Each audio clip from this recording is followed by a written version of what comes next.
Welcome to Argo News. I'm Nigel Lanvey. And I'm Tony Reed. The Center for Performing Arts offers a wide array of classes, some operating within the realm of dark room. Reporter Robert Brown shines light on the dark room for more details. A single shutter click sets off a vigorous process of understanding. The photographic darkroom offers students the opportunity to play and to learn about the technical side of photography. It's not just digital. If you learn darkroom first, digital is a lot easier for students to grasp. It's a lot about just shooting and actually processing film and photographing. The more you shoot, the better you get. And the more you're in the darkroom, the better you get. Usually it takes me, since now I've been doing this for a few years, to get a perfect print. It can take up to at least 4 hours. Most people think that it's instant gratification. It's not. It takes time and takes effort, and it actually is a learned skill. So the more time you're in the darkroom, the more proficient you become.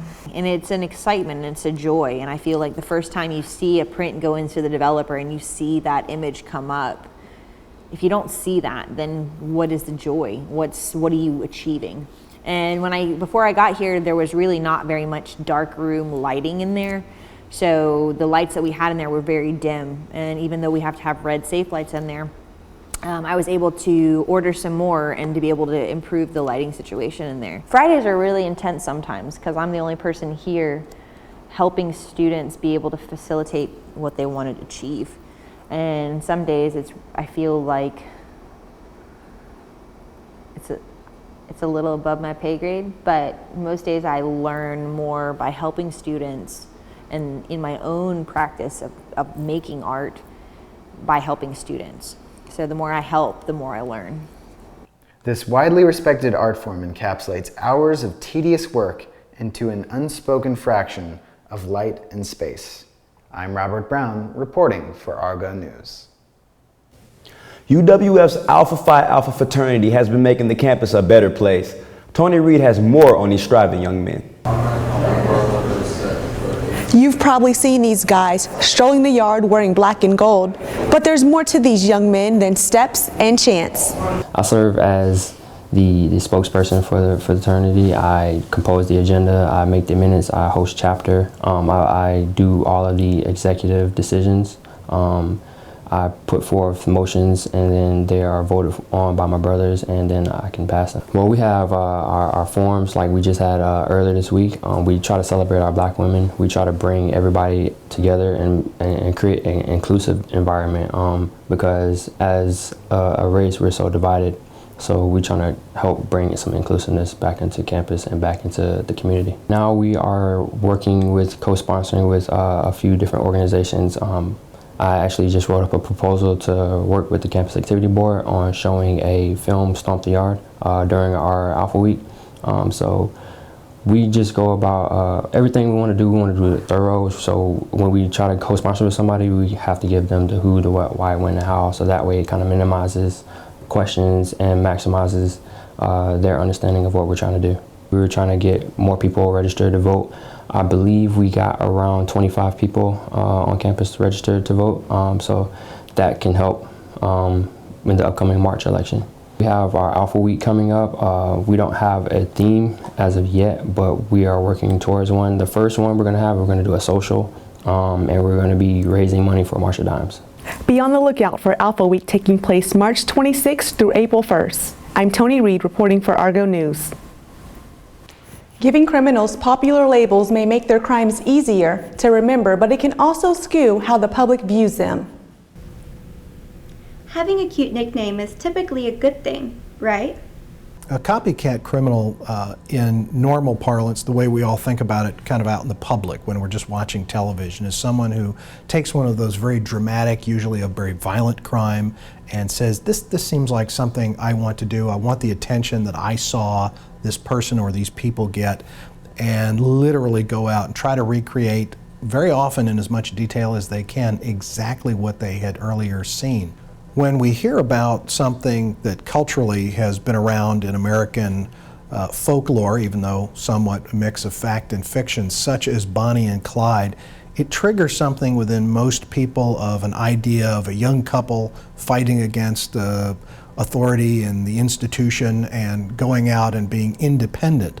Unfortunately, what a lot of people don't realize is that Bonnie and Clyde, who of course were, real people, Clyde Barrow and Bonnie Parker, were vicious criminals. They committed a number of murders, numerous robberies, paired up with other criminals who had also committed murder, and the romanticized idea of the desperation and economic conditions they found themselves in, and part of why, the excuse of why they went out and actually committed some of their crimes, gets lost on modern people. And so the idea of Bonnie and Clyde as a fiction drives a lot of people to think of someone who's fleeing the law as somehow noble or pursuing independence, when in fact they may simply be bad criminals. Maybe having a cute nickname isn't such a good thing after all. I'm Jenna Bailey reporting for Argo News. Beautification isn't always about getting dressed up. Reporter Blake Baylor has more on how a local nonprofit is keeping Pensacola pretty. There are many ways to get involved in your community.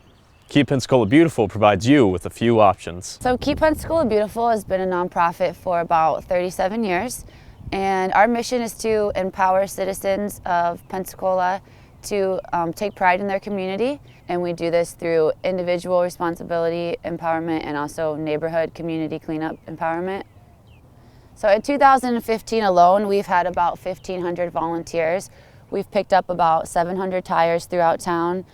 We have, I believe it's 74 parks within the Escambia County area. We also maintain the fishing pier. We help the city and other businesses and nonprofits that have special events. We help them keep their events litter-free, and we do this through volunteers. To get involved with Keep Pensacola Beautiful, we really encourage you to follow us on Facebook. We're on Twitter, Instagram, and we have an e-newsletter that goes out once a month. We also try to put them in the newspaper. We do press releases and public service announcements on the radio. So in the next 5 to 10 years, we hope to continue our litter-free events and helping the special events throughout the community keep their events litter-free. So continuing to pick up trash and having staff and volunteer on site for those events. We also hope to continue restoring shoreline. We're also hoping to continue our smaller grants, such as the UPS grant that allowed us to plant native trees in this park. So in the next 5 to 10 years, we hope to just continue the programs that we have and continue our outreach program, getting more people involved and getting these groups out here to adopt parks, adopt highways, and so forth. Reach out and help your community by volunteering or donating at their website. I'm Blake Baylor, reporting for Argo News.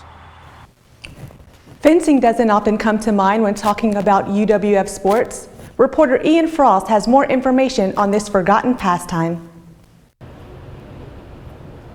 Over here at UWF's Health and Wellness Center, the fencing club is giving new life to an old martial art.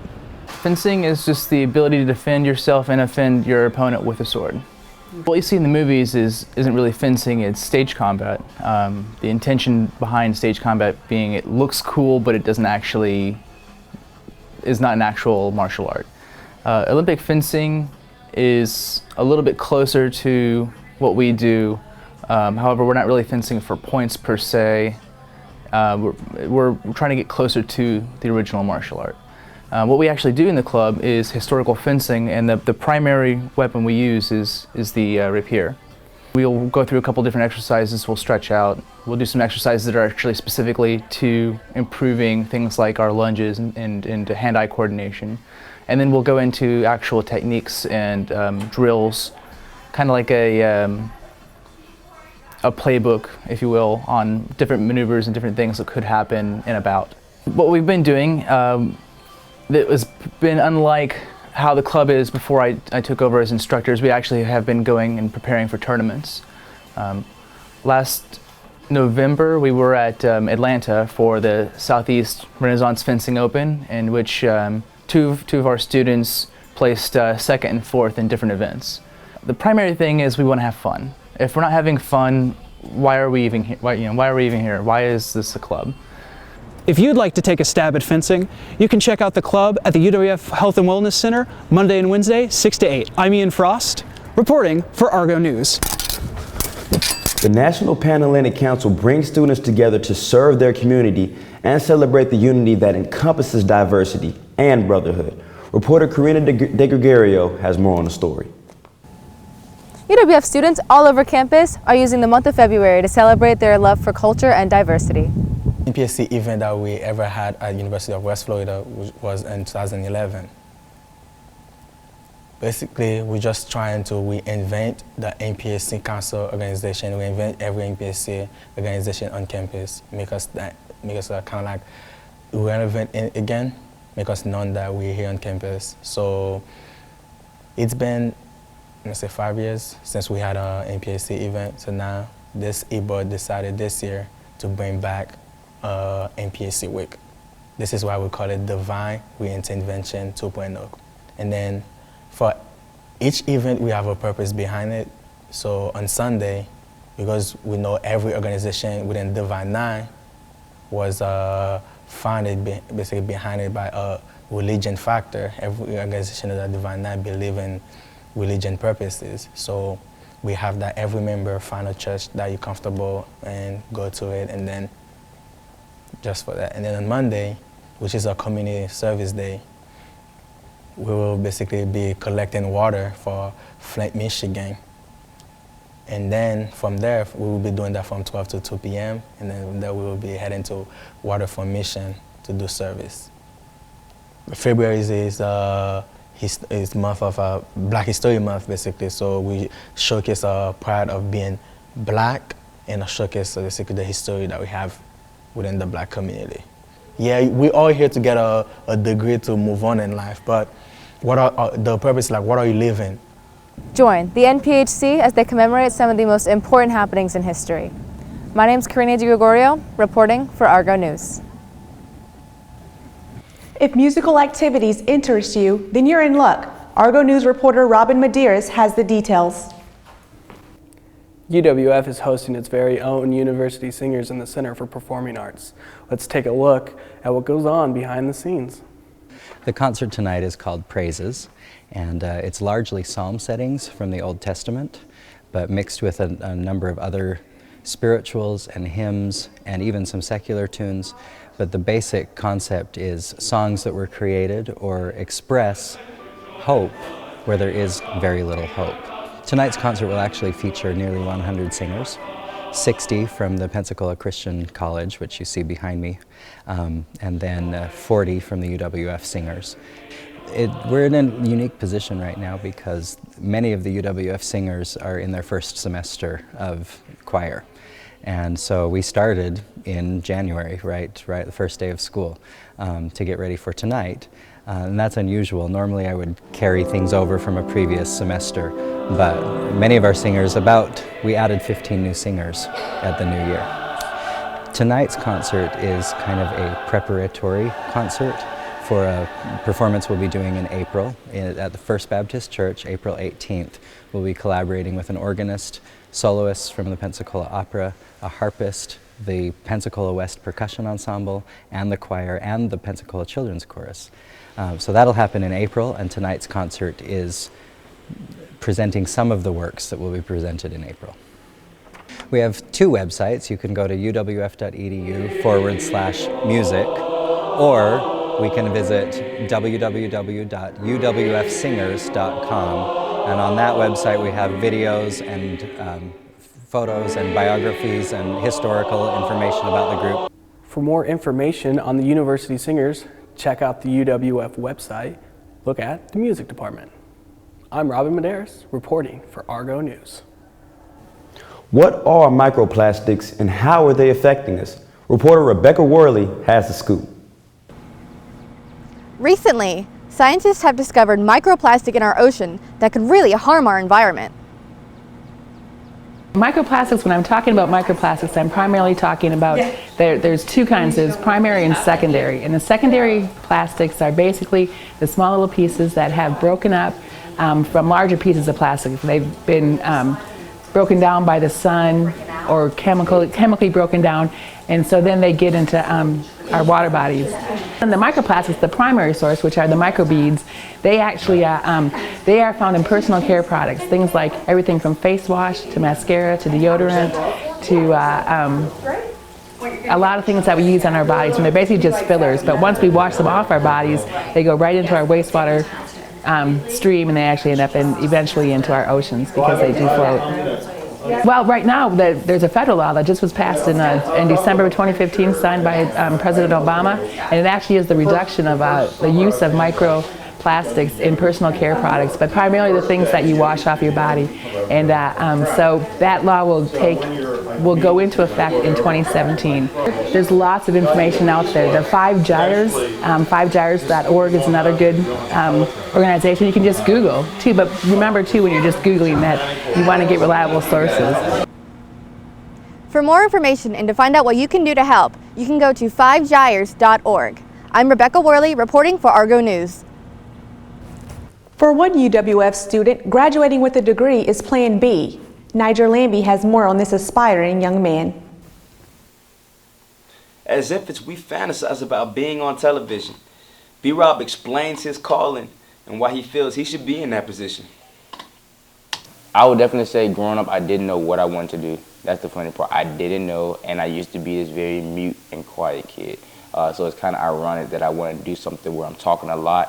When I came to the University of West Florida, I tried my niche out with science, with becoming a pre-med major, and also tried it with business, with math, but I hate math and science equally.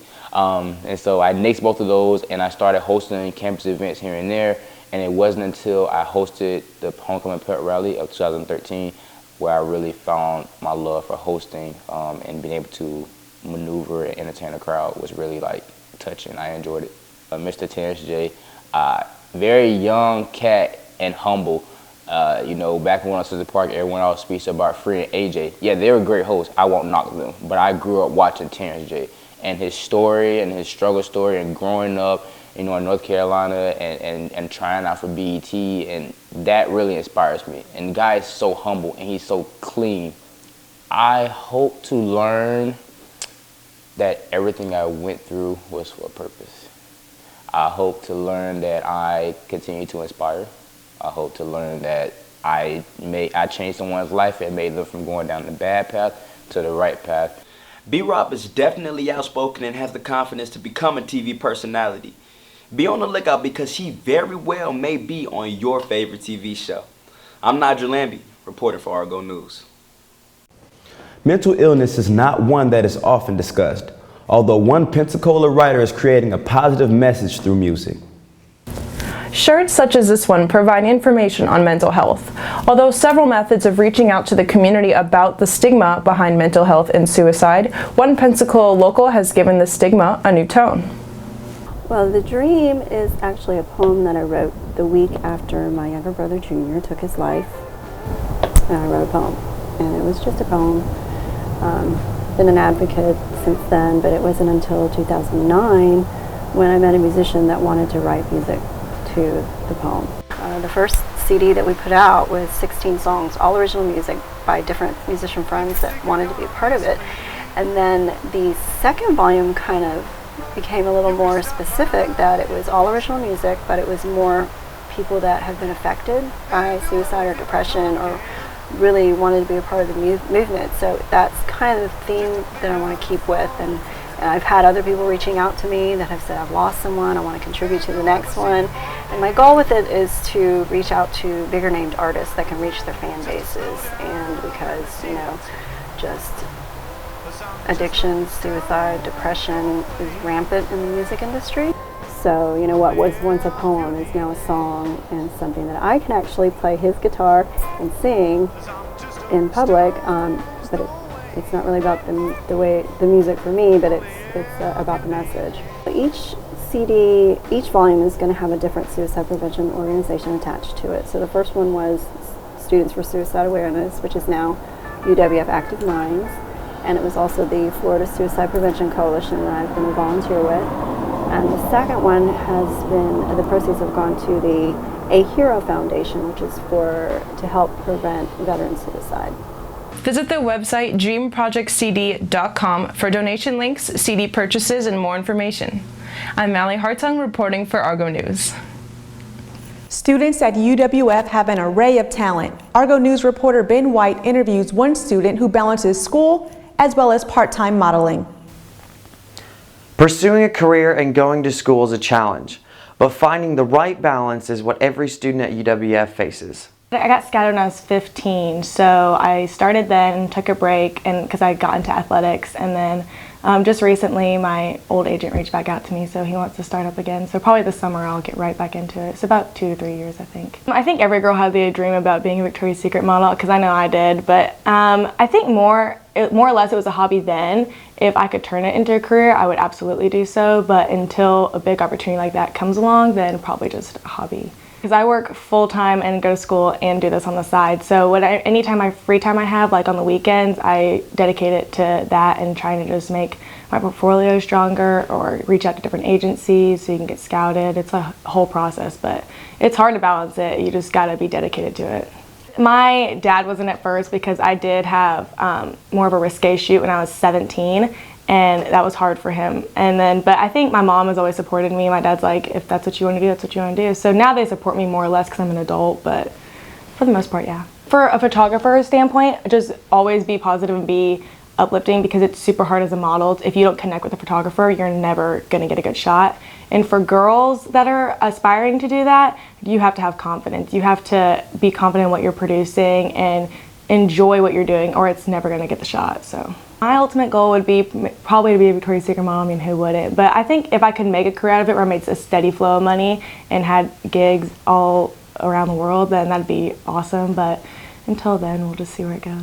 Following your dreams is critical to being successful in any career field. I am Ben White reporting for Argo News. Cyberspace, the information superhighway, or just the web. No matter what you prefer, it's all around us. Reporter NC Net and I has more. The internet has changed everything from the way we do business to the way we watch movies. The World Wide Web is like a wild west, so the question is, are we safe? It's kind of the new warfare, right? I mean, even like, you know, DOD and things like that, you know, rather than take out a building with a bomb or something, if they can get in and shut down the power system.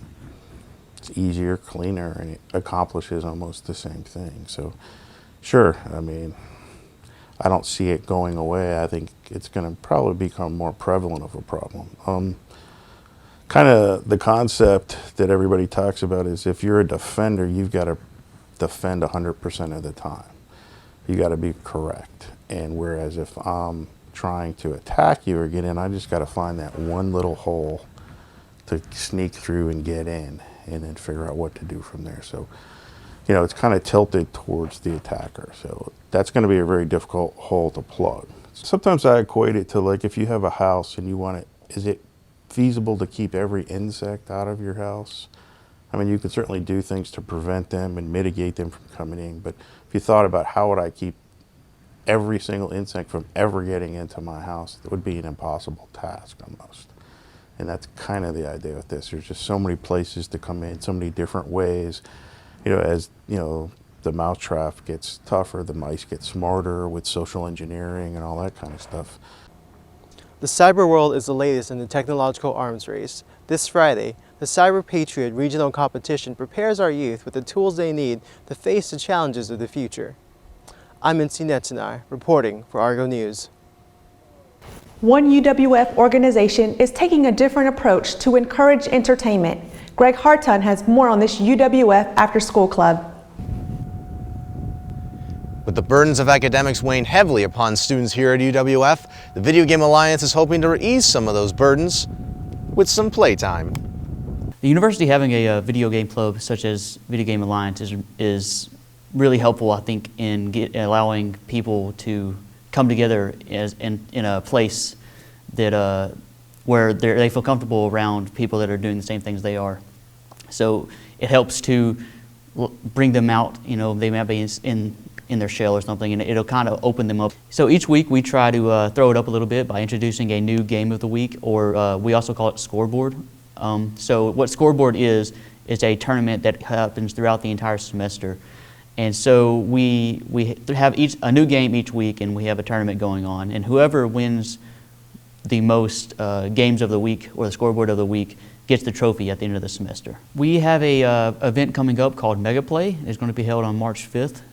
So what this is, it's going to be a huge tournament / free play event. We're planning on having at least 3, maybe 4 tournaments going on. There will be a cash entry to get into the tournaments, but you have a chance to win all kinds of prizes. And then if you're not into tournaments, we also have a free play going on. So if you want to just come in, play, let's say Pokemon or something, then you're welcome to come. Students can become members by just walking in. We have a pretty open policy. As long as you're into video games, you don't even have to be into video games. If you want to get into video games, we're completely open to that as well. Just come on in and join.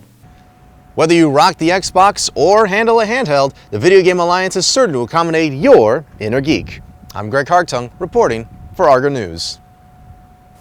Wanting to join a student fellowship that does more than just a good deed? Reporter Doomy Jean has more on how you can get involved. 850, the Student Fellowship at Jubilee Church, is here at the Ron McDonald House. Tonight, we're super excited that, here at this house, people have loved ones who are in the hospital, and this place facilitates a place for them to stay and eat and be close to their loved ones at Sacred Heart. And I'm also an RN, so I know on the medical side how much pressure and strain can be on you when you have loved ones that you don't really know how it's going to happen, the timing of all that. So we come here, we do their chores for them, so that's one less thing they have to worry about. We prepare a meal for them so that they're able to enjoy a home-cooked meal. And we meet them and we find out what their struggles are as far as with their loved ones, and we connect with them in prayer to believe God to do something that only He can do. He's beyond medicine, He's beyond diagnoses. He is the hope giver and bringer, and He's our sustainer. So we want them to be able to connect to that. And we come full of faith and full of hope, and we depart that into them. And so it's an awesome opportunity to be able to love on His people. Not only do we come here to the Ronald McDonald House, on the 3rd Saturday of most months, we also go down to Emmanuel Lutheran, and we participate in their soup kitchen, and then we go down to underneath the bridge right in front of Loaves and Fishes, and we connect with the homeless people there. And another way of just kind of stretching our arms and our reach to kind of reach people who may not come to church, who may not come and be a part of this group, but they still need the love of God. And we're not afraid to do that. We're not afraid to get messy and get dirty. And so that's part of it. And then we're going to be doing more events like the Jazz and Poetry Night, just more creative things outside of the box that allow us to come together, have a good time, and grow in our relationship and grow in our understanding of who God is and what He's called us to do. For more information on 850 or how to join, go to their Facebook page at facebook.com/850. I'm Doomy Jean reporting for Argo News. Last Friday, UWF hosted their own dance marathon to help raise money for the Children's Miracle Network. Reporter Jasmine Shivers has more of the story. It's time to stand on your feet and get down for the kids. Dance Marathon is to dance and stand on our feet for the children of Sacred Heart Hospital who are on bed rest or unhealthy and not able to do it. So it's kind of like we're helping them out and raising money and doing something that they're not able to do right now due to health reasons. So it's an 8-hour event this year, starting from 4 to midnight at the field house. We have performances from organizations who are doing dance competitions. We have DJs, we have bounce houses. We're going to be having dinner and prizes, silent auctions. We're selling shirts. So it's just a whole overall, we say it's the biggest dance party of the year. I think it's bringing all of UWF community together. We use the hashtag FTK, which stands for the kids. And so we're going to have families and children there from the hospital and that they get to tell their story. So I think it's very inspiring, and I think it's the reason why we're dancing and we're there for the kids. I think eventually it will grow to be, the biggest event at UWF and everyone knows about it. And when